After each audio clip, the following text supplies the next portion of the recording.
morning and welcome back to my channel. We can get outside at last and get the zipper greenhouses up. We've had rainy days and we still have squishy underfoot standing water, but it's time. These are my two main growing beds. There's two more cinder blocks and there's my fruit, just to give you an idea of my growing space. But right there is what I'm aiming for to put this drop over greenhouse. So here she is, the drop over greenhouse that we love. It's 4.5 feet by 4.5 feet, and it's great to get seeds going in the spring. I needed to snitch my hose guides that are actually holding down the chicken wire in my garlic bed because they make great corner pieces to bungee down the, oh my goodness, look at that Moravian garlic. It is lovely. There's Al. He's bungeeing down the corners so it won't fly away. And I'm going to get some seeds planted up under this now. Couple of kinds of beets, golden and chioggia, a couple of kinds of radish, French breakfast and scarlet, a couple of kinds of lettuce, little gem and Paris Island cos, and a new to me type of carrot, Bolero F1. I'm so excited to get some seeds in. You can see that we have DIY'd some PVC supports for the long portion of the frame, and it really helps keep it steady. There we are, all planted up. I'm so excited, so very excited to get going for the season. Now to get the cover on. This is a little bit older model of these drop over greenhouses, and they are tie rather than the newer ones which are Velcro, so it's a little bit of a pain in the butt, but until this one wears out we'll just keep using it. It's really done us well to get things started in the spring and extended again in the fall. We do add some extra clips just to make sure that that cover doesn't blow away in the wind. But we love these. They're pretty fabulous.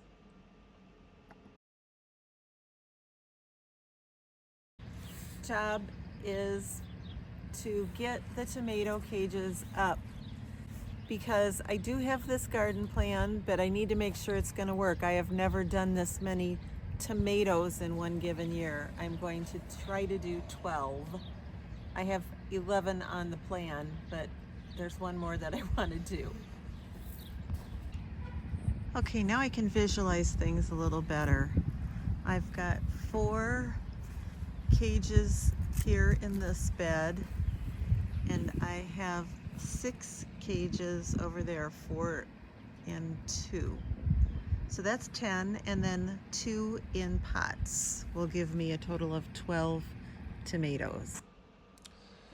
Well, the winter sowing right in the earth was a great success, and these are doing so well. They can take a light frost if it comes, and I could reuse these containers for something else.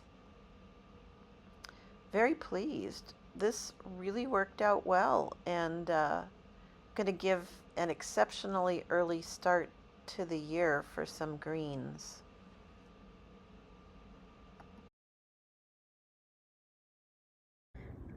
I just planted our favorite chard, the Ford Hook Giant.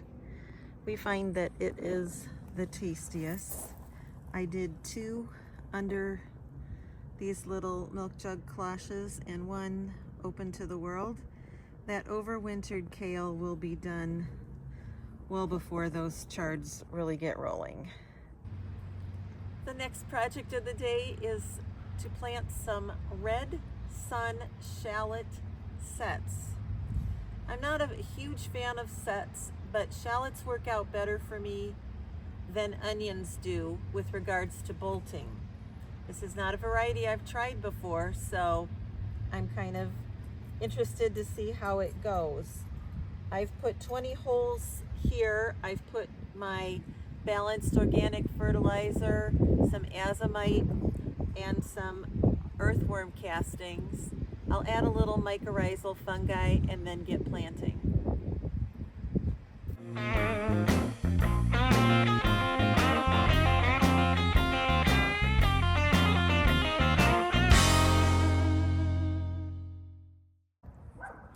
So I still have more shallots, and I have a little space right here. So right here it is for some more shallots.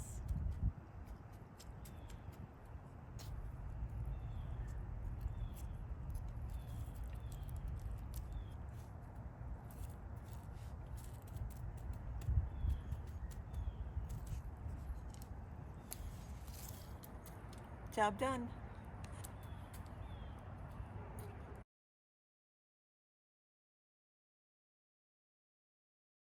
So my circle on the plan shows that I've got arugula, cilantro, and carrots. So I'm going to get those planted up. I'll be seed saving the arugula and cilantro for the Door County Seed Library. So for these tall snaps, all I do is just ruffle the surface a little bit, and I get the seeds, and they are teeny weeny little seeds, and I just sprinkle them, and then I don't even cover it. I just pat it, and I have really good success. So Al is working on the larger greenhouse. It is 4.5 foot by 6 foot. They call it a little walk-in greenhouse. It'll look like that when he's finished.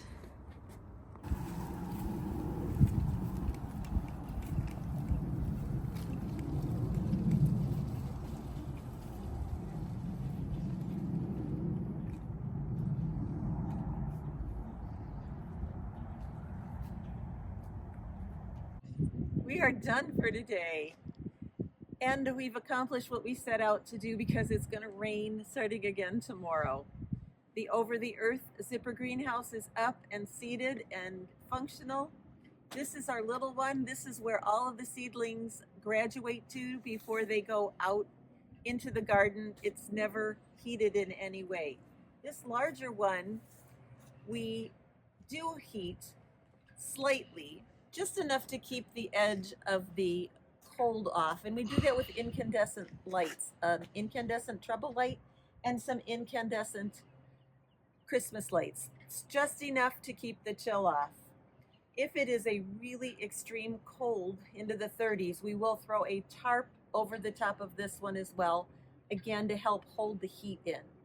To keep these from blowing away, we do patio block. Large patio block on the bottom 2 shelves of the zipper greenhouse, and on the outside where the cover comes down and meets the patio, we put block, and that holds it down. Since we've been using this system probably about 7-8 years now, we haven't had any problem with these blowing, knock on wood. If there is a large extreme storm predicted, we will put patio furniture stacked up next to this just as insurance so it won't topple, but honestly I don't think it would. It's not been a problem. So this is what we're going to be doing for the next handful of weeks, and it's all go fun. Remember, sometimes the only thing that we harvest is knowledge, and that's okay. Bye for now, and we'll see you on the next one.